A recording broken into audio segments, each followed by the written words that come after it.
At 7:32 a.m., the quiet on Maple Street fractured, not with sirens, not with shouting, but with the soft, deliberate closing of car doors, one after another, 6 times. The cold January morning in 2019 air in Huntington, West Virginia, carried the sound farther than it should have. Curtains shifted. A porch light flicked off. Somewhere inside a modest 2-story home, a coffee maker clicked as it finished brewing, filling the kitchen with a familiar, comforting smell that had marked the start of nearly every day for decades. Then came the knock. 3 firm raps. Measured. Certain. Inside the house, the man who answered had no visible reason to panic. He was 78 years old, a retired high school teacher, a volunteer at the local food bank, a man neighbors described as patient, gentle, dependable. His name had appeared for years in church bulletins and school newsletters, never once in a police report. When he opened the door, he saw badges. West Virginia State Police. The lead investigator spoke calmly, almost respectfully, as if delivering bad news that could not be softened by tone alone. A warrant was produced. The charge was read aloud. A murder, a date nearly half a century old. The name attached to it, Catherine Fitzgerald, hung in the air longer than the cold. For the neighbors watching from behind glass, the moment made no sense. For the man standing barefoot on his hardwood floor, it should not have existed at all. And yet, in that instant, the community learned something unsettling. The past had not stayed buried. It had been waiting, patiently, quietly, like someone who never stopped keeping time. Because this arrest was not the beginning of a crime. It was the end of a lie that had lasted 48 years. Long before Maple Street. Long before DNA labs and genealogical databases. Before cold cases had names. Before evidence could be resurrected from dust. In the winter of 1971, Catherine Fitzgerald was 23 years old. She lived alone in a small apartment less than a mile from where the arrest would eventually take place, though no one could have known then how tightly those locations would one day be connected. Catherine worked as a clerk at a downtown insurance office. Her life was unremarkable in the way most lives are, predictable routines, familiar faces, plans that extended no further than the coming spring. On the morning she disappeared, nothing about her day suggested danger.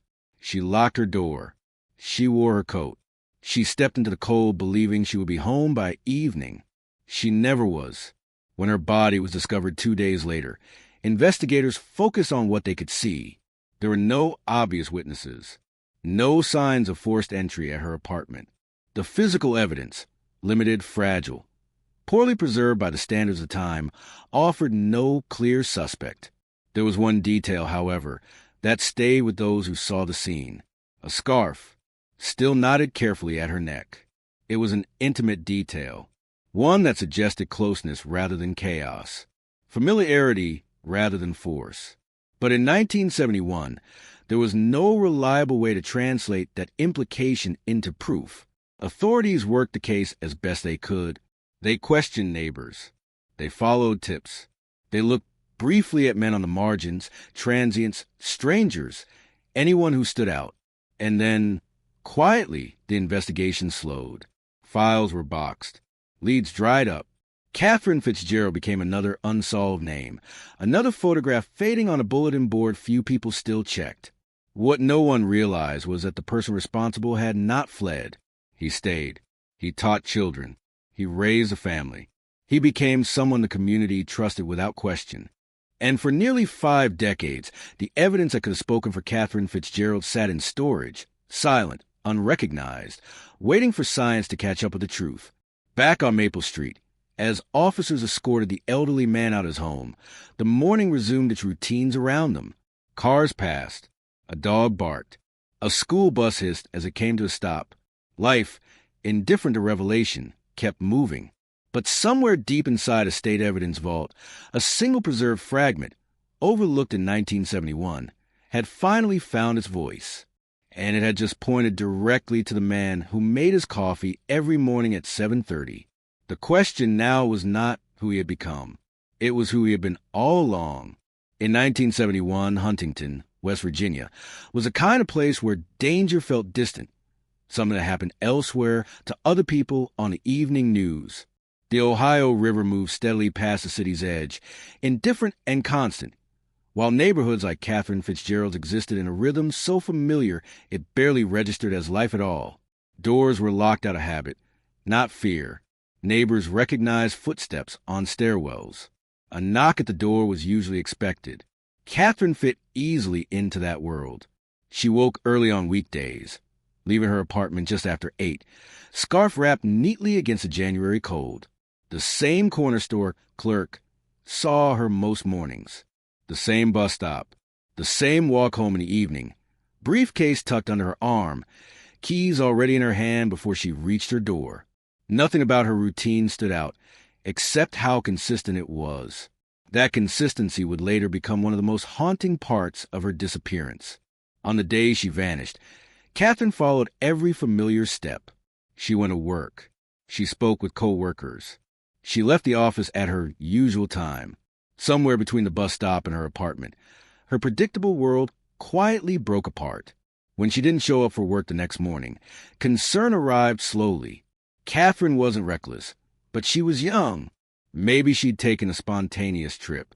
Maybe she'd stayed with a friend.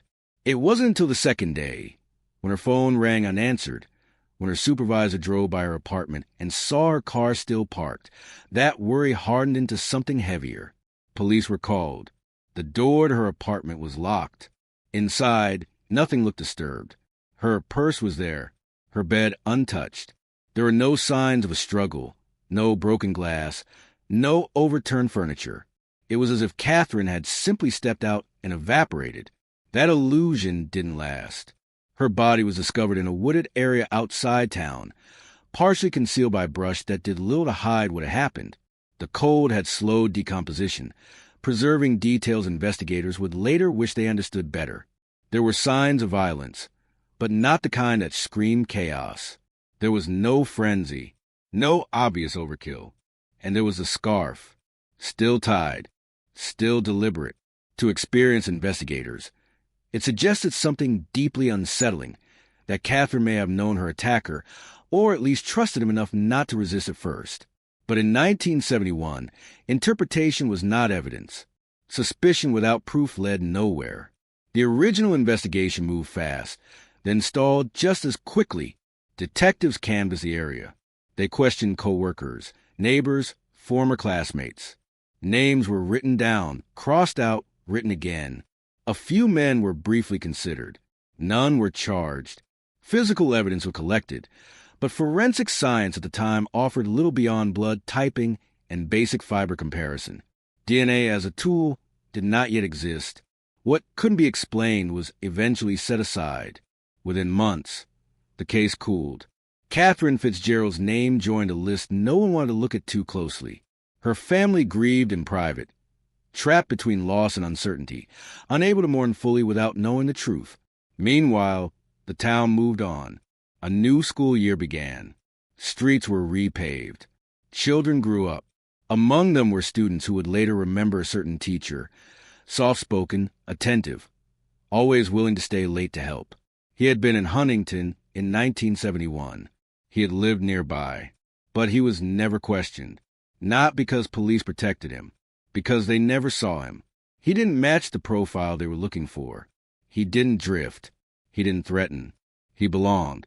And that, perhaps more than anything, is how the truth remained hidden.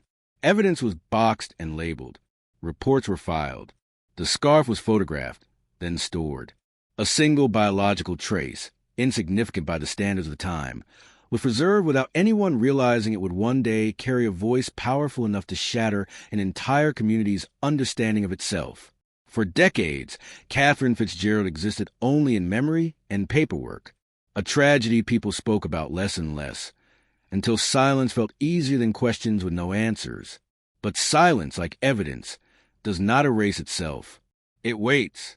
And in this case, it waited 48 years for science to evolve, for technology to catch up, and for the past to finally step forward and identify the man who had never left town at all. In the weeks following Catherine Fitzgerald's death, the investigation followed the familiar pattern, one shaped as much by the era as by the limitations of the evidence. Detectives worked long hours at first, driven by urgency and public pressure. Huntington was not accustomed to murders like this, and certainly not to one without an immediate suspect. For a brief moment, it felt as though answers were just out of reach, waiting to be uncovered with one more interview, one more tip. But the early momentum did not last. Police focused heavily on Catherine's immediate surroundings. Co-workers were questioned about office romances and after-work plans. Neighbors were asked about unfamiliar faces in stairwells or footsteps heard late at night. A few men, transit workers, individuals with minor criminal records, people who didn't quite fit, were brought in for questioning. Each time, the trail went cold. What investigators lacked was context. There were no eyewitnesses who could place Catherine with someone specific after she left work. No confirmed sightings between the bus stop and the wooded area where her body was found.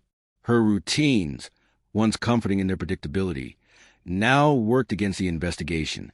Because she did the same things every day, nothing about that day stood out. The physical evidence was equally frustrating. Fibers recovered from her clothing could not be conclusively matched. A biological sample, collected carefully, almost routinely, was logged and stored, its potential unrealized. In 1971, it was little more than a record of presence, not identity. Without a suspect, and without a scientific way to create one, the case began to slow. Resources were redirected. New crimes demanded attention. Catherine's file grew thicker but quieter, accumulating notes without progress. The lead detective requested additional testing where possible, but the results offered nothing definitive. Each negative finding narrowed the field until there was no field left at all. Privately, some investigators suspected what they could not prove: the scarf, the lack of forced entry, the absence of defensive wounds consistent with a sudden stranger attack. These details suggested proximity, familiarity, trust, but no one could say whose. As months turned into a year, the case was officially designated unsolved. There was no press conference announcing failure, no final report declaring an end. The investigation simply receded, fading into the background of departmental memory. For Catherine's family, time did not soften anything. They lived with unanswered questions. Where had she gone that night? Why hadn't anyone seen her? How could someone vanish from a familiar route without a trace? Holidays passed with an empty chair. Her belongings remained untouched, preserved as if she might still return. They wrote letters. They made calls. They asked about progress that did not exist. Each time, they were told the same thing. There were no new leads. And in a sense, that was true. What no one told them was that the person responsible had already blended seamlessly back into daily life. He did not flee the state. He did not change his name. He did not withdraw into secrecy. Instead, he continued forward, unremarkable, building a reputation that made the idea of suspicion unthinkable. Years passed. The city changed. Businesses closed. Others opened. A generation grew up unaware of Catherine Fitzgerald's name. The file bearing it remained in storage, rarely touched, its contents slowly aging alongside the memories of those who once worked it. But inside that file, preserved without intention or foresight, was a piece of the truth, a fragment of biological evidence, dormant but intact. It would survive floods, relocations, policy changes, and decades of neglect. It would outlast the investigators who collected it and the technology that failed to interpret it. And one day, long after anyone expected justice, it would speak with clarity no human witness ever could. At the time, no one knew. They believed the case was over. They were wrong. Time is a way of smoothing sharp edges, especially in small towns. By the late 1970s, Catherine Fitzgerald's name was no longer spoken aloud in Huntington unless someone asked directly. The case had slipped into that quiet category, reserved for tragedies without resolution, acknowledged, remembered, but rarely confronted. For law enforcement, it was a closed chapter. For her family, it never closed at all. In police storage, the evidence aged in silence. Cardboard boxes yellowed, labels curled at the corners. Inside one of them, sealed and cataloged, was a biological sample collected from Catherine's body, logged, dated, preserved according to the standards of the time. It was never destroyed. It was never retested. It simply waited, like a sentence written in a language no one yet knew how to read. Outside that evidence room, life continued. The man who would one day be arrested on Maple Street built a future that appeared spotless from the outside. He completed his education. He accepted a teaching position. He stood in front of classrooms filled with children whose parents trusted him implicitly. Over the years, he became familiar to hundreds of families, known for his calm demeanor and steady presence. He married. He raised children. He attended school events and church gatherings. He volunteered when asked.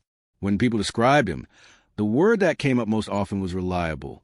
No one connected him to Catherine Fitzgerald. No one thought to, because cold cases don't haunt communities the way active crimes do.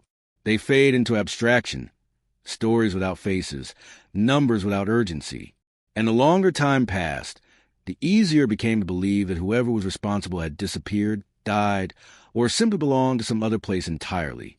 By the 1990s, forensic science had begun to change.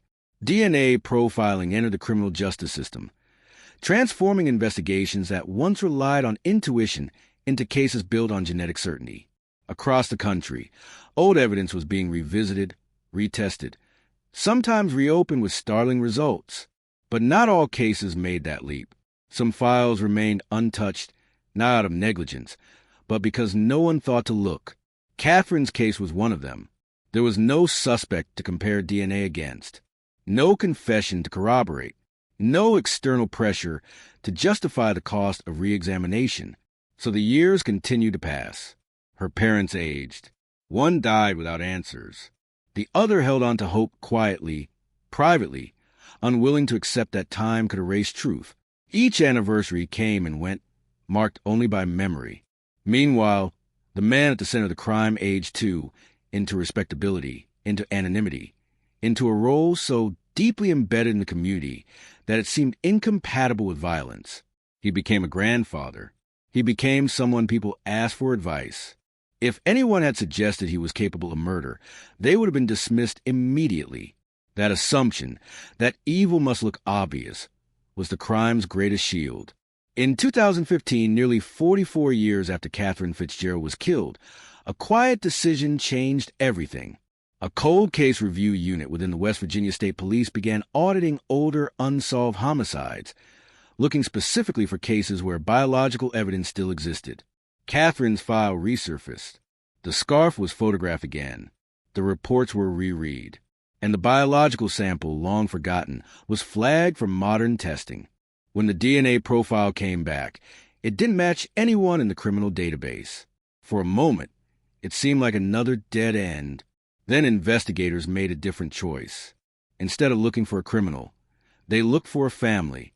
Using emerging genetic genealogy techniques, analysts uploaded the profile to a public genealogy database, searching not for a name, but for relatives. The process was slow, methodical, and deeply unsettling in its implications. Each partial match narrowed the field, not to suspects, but to bloodlines. The past was no longer abstract. It was personal. What emerged was a family tree rooted firmly in West Virginia. The branches narrowed. The ages aligned. The geography made sense. And eventually, the search led to a single living individual who had been in Huntington in 1971. A man with no criminal record. A respected teacher. A familiar face. When investigators began surveillance, they didn't see a monster. They saw routine. Morning coffee. Lawn care. Friendly conversations with neighbors. But DNA does not care about reputation. In January 2019, when officers knocked on the door at 7:32 a.m., they carried with them not just a warrant, but 48 years of waiting. The town would soon learn that the years no one watched had been the years that mattered most. When the DNA profile came back a second time, refined and rechecked with modern precision, it carried a certainty that no witness statement ever could. Unlike memories, it did not fade. Unlike alibis, it did not shift. It existed outside interpretation, silent, mathematical, unforgiving. For investigators who reopened Catherine Fitzgerald's case, this was a moment the past stopped being theoretical. The genetic genealogy process unfolded slowly, almost cautiously, as if the science itself understood the weight of what it was uncovering. Partial matches began to appear, distant relatives who shared fragments of DNA with the unknown suspect. None of them had criminal records. Most had no idea their genetic data could one day be used in a homicide investigation. Analysts built outward and then inward, constructing family trees generation by generation. Birth records, census data, obituaries, marriage licenses. Names long dead were traced forward through time, narrowing the field not to a group of suspects, but to a single lineage. Each branch removed another layer of anonymity. By the time the tree narrowed to one individual who matched the age, location, and opportunity in 1971, the conclusion felt almost surreal. This was not someone hiding on the margins of society. This was a man whose life had unfolded in plain sight. Before moving forward, investigators followed protocol with precision. They needed confirmation. Surveillance began quietly. There were no confrontations, no accusations, just careful observation of a routine that had not changed much in decades. The man woke early. He walked the same streets. He spoke easily with neighbors who trusted him without hesitation. Eventually, investigators obtained a discarded DNA sample. Something ordinary, something thoughtless. A coffee cup, a tissue, the kind of object people leave behind every day without consequence. When it was tested, the result was undeniable. It matched the biological evidence collected in 1971. The gap between Catherine Fitzgerald's death and that confirmation spanned nearly half a century. But in that instant, the distance collapsed. The crime was no longer unsolved. It was simply uncharged. The arrest was planned carefully. Officers knew what the optics would be. Armed police detaining an elderly man with no criminal history in a neighborhood that viewed him as harmless. They also knew the evidence was unassailable. DNA does not argue. It does not explain. It does not defend itself. At 7:32 a.m. on that cold January morning, they knocked. The reaction inside the house was not panic. There was no attempt to flee, no sudden confession, just a long pause, followed by the sound of a door opening to a reality that had been delayed, not avoided. As word spread, disbelief rippled through the community. Neighbors spoke to reporters in fragments, struggling to reconcile what they knew with what they were being told. He was kind. He was helpful. He had taught their children. He had never raised his voice. But kindness, it turned out, was not evidence of innocence. In court filings, prosecutors laid out the timeline with precision, the opportunity, the location, the preserved evidence, the genetic link that bridged decades. Each piece answered a question that had lingered since 1971, while raising others that were harder to face. How many times had Catherine's killer been seen without being recognized? How many years had justice been delayed because technology did not yet exist? How many assumptions had allowed the truth to remain invisible? For Catherine's remaining family members, the arrest was both relief and reopening. Grief resurfaced, sharpened by validation. They had been right to keep asking, right to believe the truth had not disappeared, only waited. The case became a symbol of what cold cases could become in the age of forensic science. Evidence that once whispered now spoke clearly. Silence gave way to certainty. And yet, beneath the headlines and shock, one fact remained unavoidable. For 48 years, a man had lived freely, not because the truth was hidden, but because no one had known how to hear it. In the days following the arrest, Huntington, West Virginia, was a town suspended between disbelief and fascination.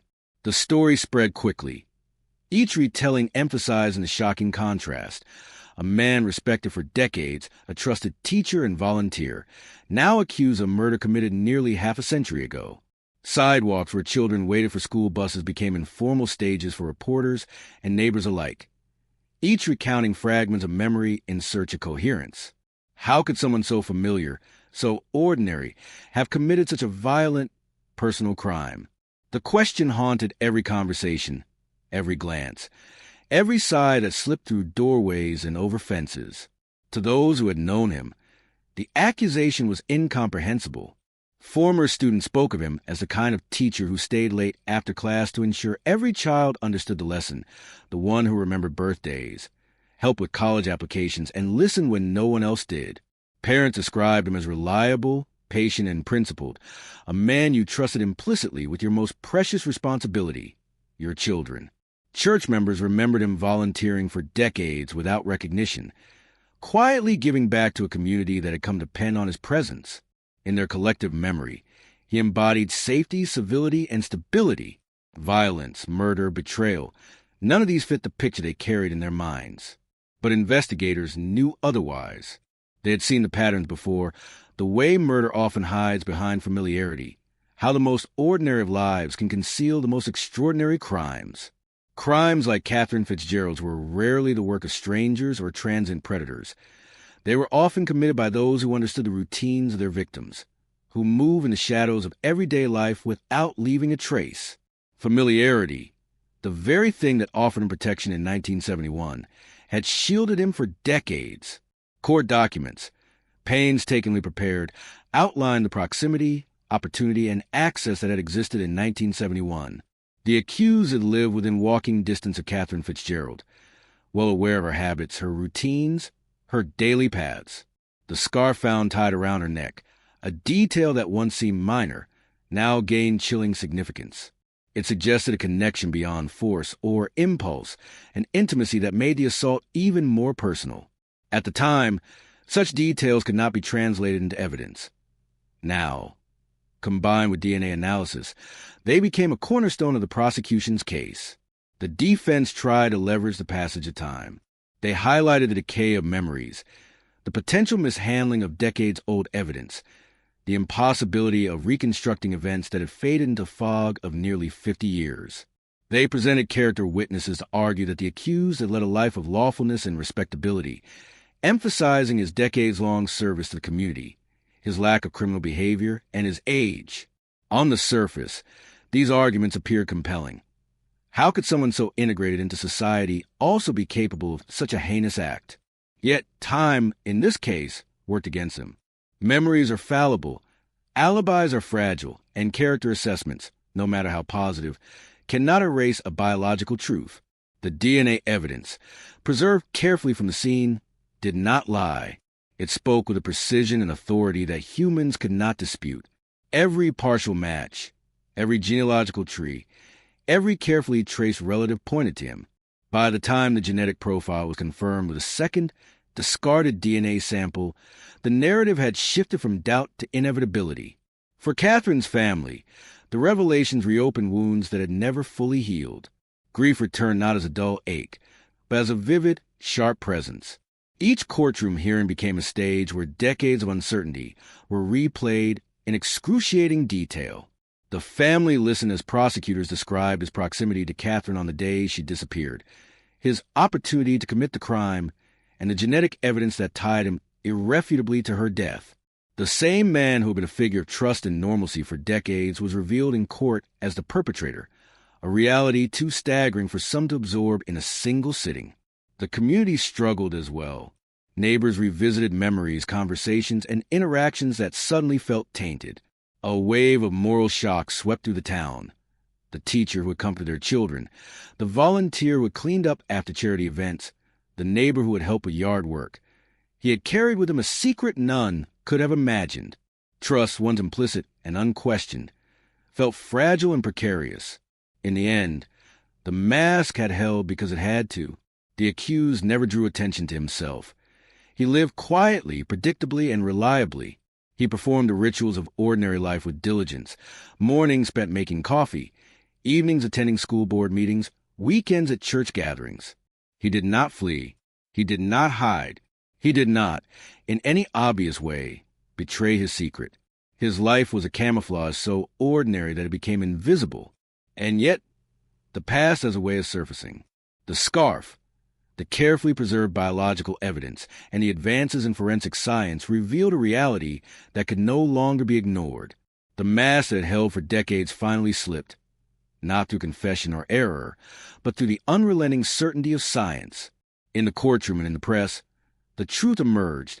For 48 years, a man had lived undetected, shielded by familiarity and routine, until the silent witnesses of DNA and genealogy spoke for Catherine Fitzgerald. Even as justice began to take its course, the unsettling realization remained.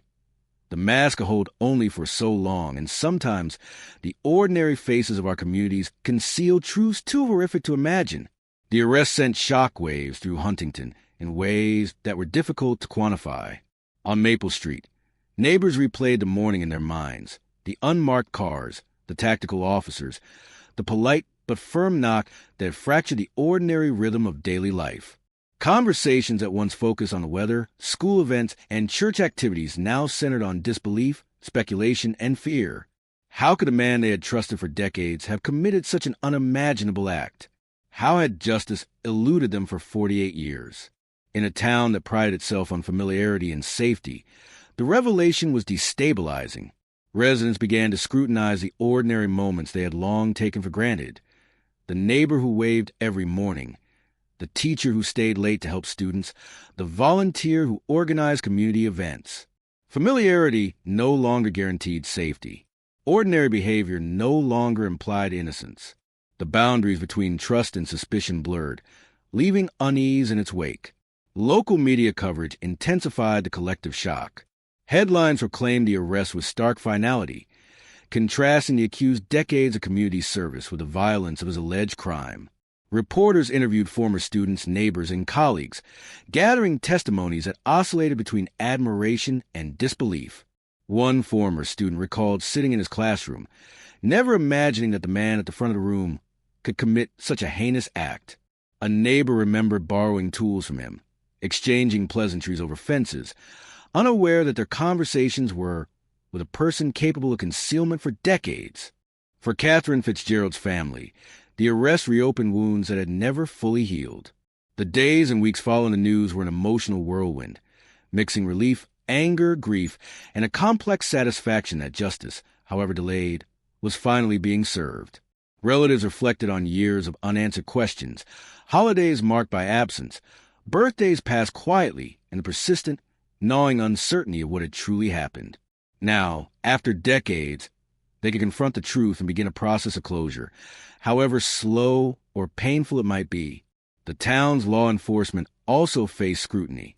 Residents and officials alike questioned how a man could live in plain sight, committing a violent crime and evading suspicion for nearly half a century.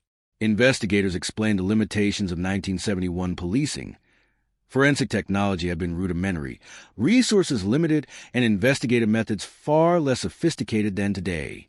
There had been no way to test biological evidence for DNA at the time, no digital databases, and no public genealogical tools to trace relatives decades later. In many ways, the failure to solve the case was as much a product of circumstance as oversight. Despite these explanations, the community grappled with a profound sense of betrayal. People found themselves questioning their assumptions about human nature, trust, and the hidden dimensions of ordinary life.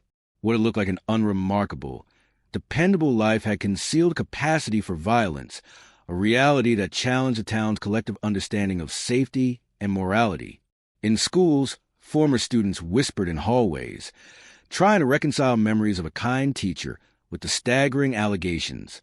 Parents exchanged quiet conversations at playgrounds, attempting to process that someone they relied on could live a life of duality, so complete it evaded notice. Even casual acquaintances, those who had waved from a passing car, exchanged small talk at community events, felt a quiet, lingering doubt. The boundaries between public persona and hidden reality had been irrevocably blurred. At the same time, the arrest invigorated a sense of cautious hope. Catherine Fitzgerald's case, once forgotten by the broader public, had been resurrected by science and diligence. Investigators demonstrated that even after decades, evidence preserved carefully could achieve justice. For law enforcement across the state and country, it became a case study in the power of persistence, the value of technological advancement, and the enduring importance of revisiting cold cases. The juxtaposition of horror and triumph created a charged atmosphere. Residents were forced to confront that evil does not always announce itself, and that the ordinary mask it wears can be remarkably convincing. Yet, they also saw that truth, however delayed, has a way of revealing itself, sometimes decades after the fact. In the end, Huntington, West Virginia, became a town changed not only by the crime itself but by the revelation of a secret long held. The arrest did more than solve a case. It altered collective perception, reshaping how people understood trust, normalcy, and the persistence of truth in the face of time and deception. For Catherine Fitzgerald's family, the journey toward closure had begun. For the community, the unsettling realization remained. The lies we see and the people we trust can harbor secrets we would never suspect. But eventually, the past has a way of speaking, and justice, however delayed, can arrive when least expected. The courtroom in Huntington was thick with anticipation. Reporters lined the walls, cameras quietly capturing every movement. Catherine Fitzgerald's family sat together in the front row, hands clasped tightly, knuckles white, eyes fixed on a man who had once been a familiar, trusted figure in their community. Across the aisle, the accused maintained a calm exterior, sitting with the poise of someone accustomed to public scrutiny, but the weight of decades-long allegations pressed silently behind his composed mask. The trial was not just a recounting of events. It was a reconstruction of a life and a crime that had been hidden in plain sight for 48 years. Prosecutors began with the evidence that had remained dormant since 1971. The carefully preserved biological sample, the scarf tied around Catherine's neck, the reports meticulously filed and stored. They explained how advances in DNA technology had transformed the fragment into a powerful link, one that connected the accused directly to the crime scene. They walked the jury through the painstaking genealogical process that traced partial DNA matches through generations, narrowing the field of potential suspects until only one individual remained. Each detail was deliberate. Timelines were reconstructed with precision. Catherine leaving her office that cold January day in 1971, the brief walk along familiar streets, the quiet wooded area where she was discovered. Proximity, opportunity, and routine converged in ways that no witness could dispute. The scarf, once a haunting but unexplained object, became symbolic of familiarity and trust, a chilling reminder that the perpetrator had been known, observed, and yet invisible. Witnesses testified. Some recalled fleeting interactions, moments that had seemed insignificant at the time, but gained gravity in the context of the crime. Former colleagues, neighbors, and students were called upon to illustrate the accused's character over the decades. The defense leaned heavily on these testimonies, emphasizing his decade of service, his reliability, and the absence of any prior criminal behavior. They framed him as a man defined by ordinary actions, arguing that the passage of time and the inconsistencies of memory made conviction uncertain. Yet, the prosecution's case was anchored not in anecdote, but in science. DNA does not forget. It does not lie. It does not bend under argument. The preserved evidence, combined with modern analysis, was undeniable. The jury was presented with comparisons, charts, and expert testimony showing a chain of evidence from 1971 to 2019. Each link meticulously verified. The room seemed to contract under the weight of proof. No amount of character defense could dissolve the certainty embedded in the molecules themselves. Throughout the trial, Catherine's family remained present, witnessing decades of uncertainty distilled into factual clarity. Emotions oscillated between relief and sorrow, catharsis and grief. They were finally able to confront the truth, to acknowledge the depth of what had been hidden, and to see the person responsible held accountable in a court of law. For the community, the courtroom became a place of reckoning. Neighbors and former students attended hearings, watching the familiar face on the stand transformed by the revelation of historical crime. Conversations that once hummed with everyday banalities now carried a sharper edge, threaded with disbelief and reflection. People reconsidered their assumptions about normalcy, trust, and the human capacity to hide darkness behind ordinariness. The trial also highlighted systemic limitations and triumphs. It underscored the inadequacies of 1970s investigative methods and the slow evolution of forensic science.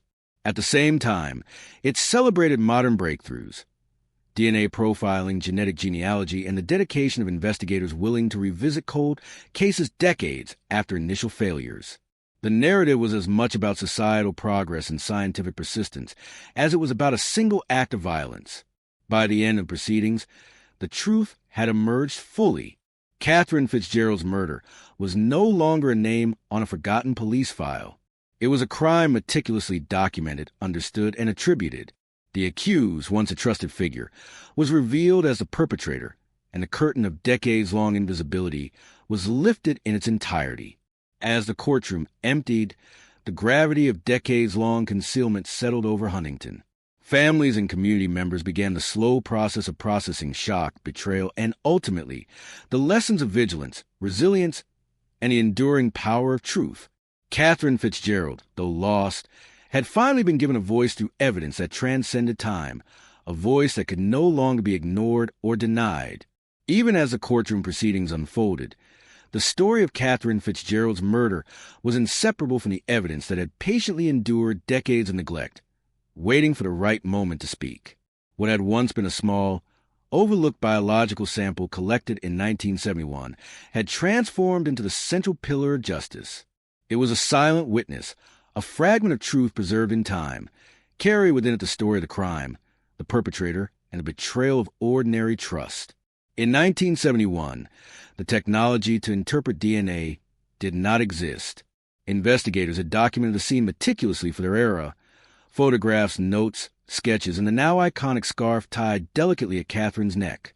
The scarf, at first a minor detail in a file stacked among countless others, had been carefully preserved. Its fibers held traces of the person who had committed the crime, a trace so microscopic that for nearly 50 years it went unnoticed, unrecognized, and unexplored. The evidence vault where it rested became a repository waiting. Boxes of files from old cases, brittle photographs, and labeled vials formed a silent archive of injustice. To the untrained eye, they were merely old records. To the detectives who would later reopen the case, they were clues demanding re-examination with new tools. Every photograph, every sample, every note became a piece of a puzzle decades too late for the victim, but finally in reach for the truth. When the West Virginia State Police Cold Case Unit decided to review unsolved homicides, they were not seeking a sensation. They were seeking resolution, clarity, and a measure of justice long denied. Catherine Fitzgerald's file emerged during that review, flagged for its preserved biological material. What had been insignificant in 1971, the residue of a crime scene, almost impossible to link to a suspect, was now priceless. The re-examination of the sample, combined with the rise of genetic genealogy, brought the investigation into the 21st century. Analysts uploaded the DNA to public databases to identify relatives, mapping an intricate family tree that spanned decades. Each partial match, each cousin, each distant relative helped narrow the field, transforming a cold file into a living investigation. The science turned silence into testimony, uncertainty into specificity, and suspicion into certainty. As the investigation progressed, additional evidence surfaced, small but crucial. Witness statements that had been overlooked, details about Catherine's routine that only became relevant with hindsight, and physical connections between the crime scene and the suspect home. These clues, once symbolic but ambiguous, gained new meaning. A routine route she had taken every evening now aligned with the opportunity for the crime. Items she carried, paths she walked, even times of day, previously mundane details, form a network of insight that had been invisible for decades. The scarf itself became a haunting emblem in media coverage and court exhibits. Its knot suggested intimacy, the closeness of someone she had known or trusted. In 1971, this would have been interpreted only subjectively. Today, combined with DNA evidence, it became a direct link to the perpetrator. The ordinary objects around Catherine's life, preserved with diligence and foresight, became testimonies that transcended time. Through the trial, the persistence of evidence was emphasized repeatedly. Experts explained how proper preservation, combined with modern testing, had allowed a single trace to travel decades intact. Each piece, no matter how small or overlooked, had contributed to the eventual arrest and conviction. The narrative that unfolded for jurors and the public alike was clear. Evidence does not age in the way human memory does. It does not forget. It does not diminish. It waits until science catches up to the truth. For Catherine's family, the recognition of the evidence's power was both profound and painful. Every preserved note, every photograph, every fragment of biological material carried decades of unanswered questions, grief, and silent mourning. Now each had spoken. Now Each had contributed to the accountability they had long sought. The past, though distant, had not been erased. It had simply waited for the right moment to speak. In Huntington, the lesson was equally stark. Ordinary objects, carefully preserved, could expose extraordinary crimes. Time could obscure events, but it could not annihilate truth. The physical remnants of Catherine Fitzgerald's final moments had survived not by chance, but by the diligence of those who, unknowingly, safeguarded justice for decades to come. The case demonstrated a chilling but undeniable reality. Crimes can be concealed in plain sight, masked by ordinary life, but evidence, properly preserved and interpreted, will eventually reveal what the world could not see. And when it does, the quietest voice may turn out to be the most authoritative of all. For Catherine Fitzgerald's family, the decades of uncertainty were a quiet kind of torment. Life moved forward around them, holidays, birthdays, graduations, weddings, but each milestone was shadowed by absence, by the unanswered questions that clung to them like a persistent winter chill. They remembered her smile, the tone of her voice, her careful routines, and they remembered the day she vanished, a cold January morning in 1971 that became the point where time, for them, fractured. Her parents aged without closure. Each year, they hoped for news, some hint that the investigation had progressed. Instead, the police reports remained silent, the files remained static, and the world moved on while their grief remained suspended. For siblings, the absence was a hollow presence in family gatherings, a chair left empty that no one could fill. Friends and colleagues eventually stopped asking questions, assuming that the trail had gone cold, and that the passage of time had buried the truth along with hope. Yet the family never stopped. They wrote letters, made phone calls, pressed gently but persistently for updates. Each reply offered a measure of solace or frustration, depending on how hopeful or barren the answer was. No new leads became a mantra that echoed over and over, a phrase meant to reassure but instead deepening the ache. Time for them was relentless. Every day without answers was a day their trust in justice was tested. Every moment without explanation was a moment they had to reconcile with the possibility that the world may never provide closure. And then came the subtle signs of progress. Cases being reopened elsewhere, advances in forensic science, DNA testing being used in previously unsolvable crimes. Each report was a small ember of hope. Could the same tools that solved mysteries across the country illuminate Catherine's case? Could decades of meticulous preservation finally yield answers? When law enforcement contacted the family in the lead-up to the 2019 arrest, it was surreal. A detective spoke carefully, explaining the technological breakthroughs, the genealogical matches, the certainty that had emerged from evidence collected nearly 50 years prior.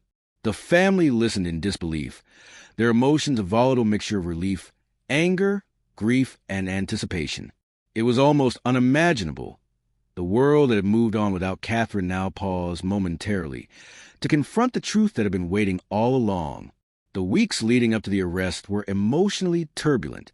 Family members relived the past, recalling details they had tucked away, now made relevant by the possibility of justice.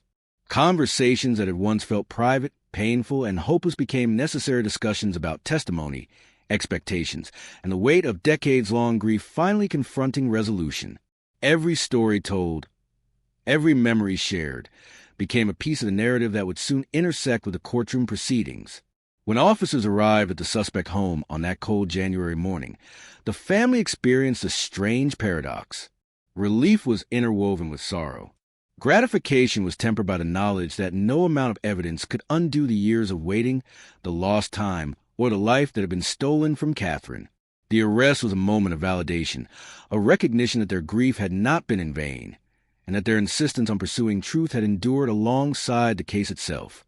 In the following days, the family confronted the broader impact of the revelation. They absorbed the shock expressed by neighbors, the disbelief captured by media coverage, and the larger narrative of a crime solved by technology and persistence rather than intuition alone. For them, the case was deeply personal. It had always been personal. And now, after 48 years, the personal intersected with the public, creating a mixture of catharsis, anger, and cautious hope. The long wait had also allowed for reflection. They considered how ordinary life could hide extraordinary truths, how appearances could deceive, and how patience, though painful, might ultimately yield justice. The family began to speak publicly about Catherine, sharing her story not just as a victim, but as a young woman whose life, routines, and character had been taken too soon. Their advocacy became part of a broader lesson about the importance of preserving evidence, revisiting cold cases, and believing that truth can survive decades of silence. In the end, the family's long wait underscored a profound reality. Justice is not measured only by immediacy, but by persistence, rigor, and the enduring power of truth. While nothing could restore the life lost, the case affirmed that the past can speak, that evidence never forgets, and that, after nearly 50 years, a family's dedication and hope can finally converge at accountability. One of the most unsettling aspects of Catherine Fitzgerald's case was not only the crime itself, but the realization that it had been committed by someone the community had trusted implicitly for decades. That realization rippled through Huntington like an invisible tremor, unsettling the foundations of assumption, familiarity, and perceived safety. The man who had once been a teacher, a mentor, a volunteer, and a figure of reliability, the embodiment of ordinary goodness, was a very person who had taken a life in secret. Neighbors, former students, and colleagues struggled to reconcile this duality. How could someone so kind, so calm, so dependable, also harbor capacity for such violence? People recounted memories, instances of guidance, gentle words, small acts of community service, all the while trying to integrate the shocking knowledge that the same man had committed murder decades earlier. The cognitive dissonance was nearly unbearable. It was easier to cling to the comforting narrative of decency than confront the disturbing truth. In interviews, investigators described this pattern as typical of crimes committed by someone close, someone known. Perpetrators often hide in plain sight, masking predation behind ordinary life. They repeat routines, engage in socially acceptable behaviors, and cultivate reputations that shield them from suspicion. For 48 years, the accused had maintained his mask flawlessly. Every gesture of kindness, every appearance of normalcy, every moment of reliability had been a layer of camouflage, obscuring the monstrous reality beneath. Inside the courtroom, this moral shock became tangible. The jury listened to chronology of events, the opportunities, the proximity, the preserved evidence that linked him directly to Catherine's death. They heard testimony from experts who explained how the scarf, the route Catherine took daily, and the biological sample collected decades prior converged to reveal a truth that ordinary observation had failed to detect. Witness after witness recounted memories of trust, illustrating the dissonance between the man they thought they knew and the man the evidence revealed. For Catherine's family, the betrayal ran deep. It was not just a loss of life. It was a profound violation of faith in the ordinary world. The person who could have prevented harm, who had been part of the community, had instead been its agent of devastation. The emotional impact was layered. Grief for the years stolen, anger at the deception, and a lingering sense of disbelief at the community's unwitting complicity in assuming safety. This betrayal extended beyond immediate circles. Entire neighborhoods revisited their memories, noticing moments that once seemed trivial, a glance, a smile, a casual interaction, and wondering whether they had seen what they were meant to see, or had been deceived by familiarity. Conversations at school events, church gatherings, and community meetings now carried an undercurrent of suspicion, tempered by the knowledge that evil often hides behind the ordinary. Investigators emphasize in public statements that such cases highlight the importance of vigilance and critical assessment of evidence, even when the suspect appears trustworthy. Familiarity can be a shield for perpetrators. Ordinary behavior can be meticulously curated to disguise extraordinary criminality. And yet, despite the moral shock, the investigators also demonstrated that careful evidence preservation, modern science, and relentless pursuit of truth could pierce decades of deception. The trial became more than a legal proceeding. It was a reckoning with the uncomfortable reality that human perception is fallible. The public witnessed how assumptions about character, kindness, and routine could blind a community to the truth. The case became a lesson in moral complexity. That trust, while necessary for social cohesion, is not infallible, and that evidence, when preserved and interpreted correctly, is the ultimate arbiter of justice. For Huntington, for Catherine's family, And for the broader audience following the case, the arrest and trial underscored a chilling reality. Evil often wears a mask of normalcy, but truth, no matter how long it sleeps, eventually awakens.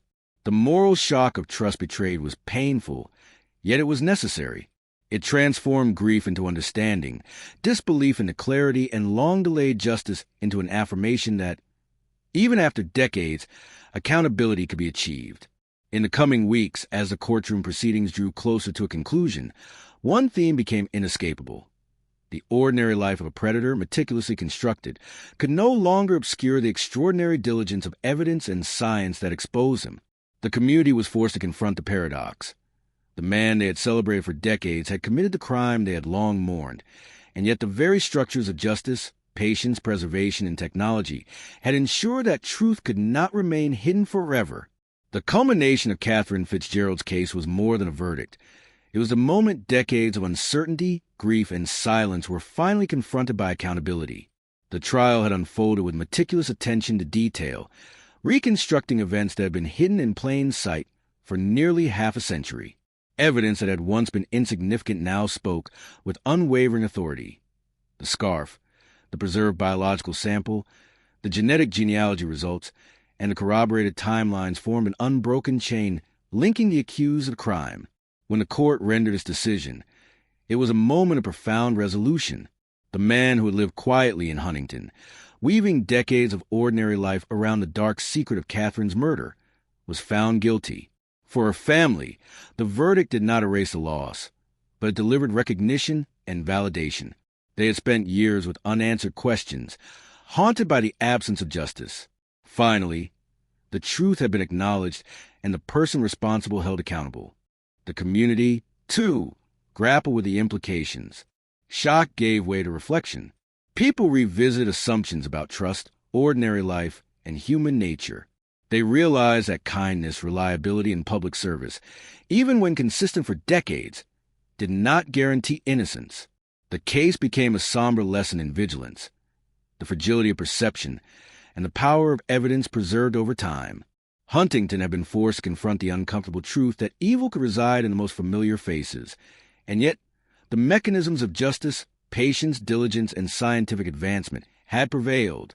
The investigators who reopened the cold case were recognized for their perseverance. They had not allowed decades to diminish their commitment to truth.